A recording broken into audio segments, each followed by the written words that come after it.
I thought that the shipwreck climax of the film is incredible, but then I read that she received criticism for that. Yes, she not only had filmed it with a real boat and waited for a real storm, and her assistant director almost dies in it. And one of the criticisms she received was, well, only a woman would use a little miniature like that. And, you know, 50 years later, Frances would say, if only women's lib had been around then. That stung. Yeah. And it's one of the things that one of the many reasons I think she stopped directing and put her passion was always writing. That was her love. But she wanted to direct, and she often would direct little scenes in many of her movies. But she said directing pulls you into the vortex, and it becomes all-consuming. With writing, I can give my all to my writing and still have a life. Still have my friends, still have my family.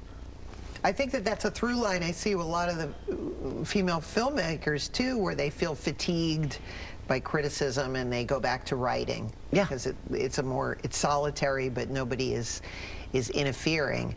And then we've been seeing there's so many female directors. One of the things that after this, we're going to be showing your documentary, Without Lying Down, so I wanted to... Well, thank you, because Frances said she spent her life searching for a man to look up to without first lying down. And now, God knows this woman loved men, but after the love line, Fred Thompson goes on to be this huge cowboy star. In like 1928, he was #2, second only to Tom Mix. But also in 1928, he stepped on a rusty nail, and within 6 weeks, he was dead of tetanus, leaving Frances with 2 young sons, and in an incredible state of mourning, as you can imagine. And after about 6 months, she just said, okay, that's it. I'm going back to work, moved to a house in Hollywood. And of course, this also marks the time that she's moved, that the studios have changed, and we're now full into talkies.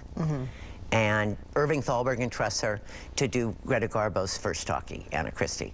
She is really queen of MGM. Frances is amazing. But she also goes on to win 2 Academy Awards, still the only woman to win 2 Academy Awards for original story.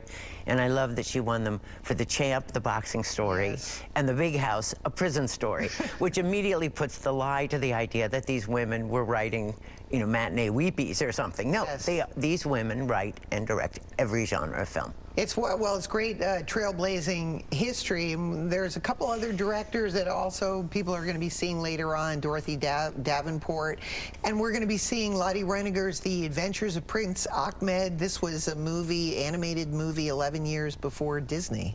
Amazing. And thank you so much for being here. Oh, it's my pleasure. Well, Carrie and I are going to say goodbye for tonight, but we're going to be back Tuesday with more in our celebration of trailblazing women.